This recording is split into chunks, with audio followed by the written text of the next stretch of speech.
શહેરના વાડી વિસ્તારમાં સ્વામિનારાયણ મંદિર પાસે આજે વડોદરા મહાનગરપાલિકાએ દબાણ હટાવવાની કાર્યવાહી કરી હતી। વોર્ડ નંબર 14 હેઠળના સંવેદનશીલ વિસ્તારમાં ગેંડીગેટ મુખ્ય માર્ગ તરફ ગેરકાયદેસર ઓટલા અને દુકાન સામાન મૂકવામાં આવતા વાહન વ્યવહાર ખોરવાતો હતો।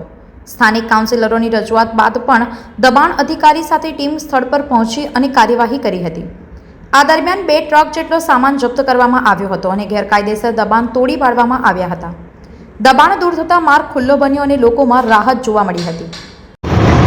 હા, કેવી પ્રકારની કામગીરી કરવામાં આવી છે, શું કહેશો?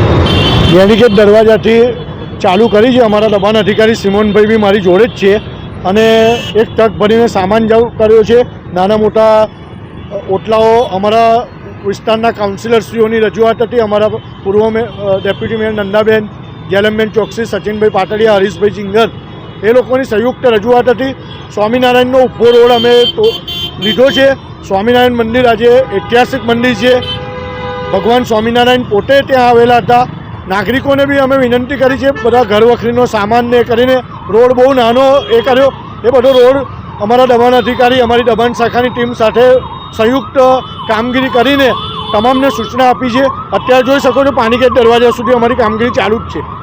સંવાદદાતા સાથે અભિપ્રાય ન્યૂઝ, વડોદરા। આવા જ વધુ સમાચારો જોવા માટે સબસ્ક્રાઇબ કરો અમારી YouTube ચેનલને અને જોડાયેલા રહો Facebook, Instagram અને Twitter પર।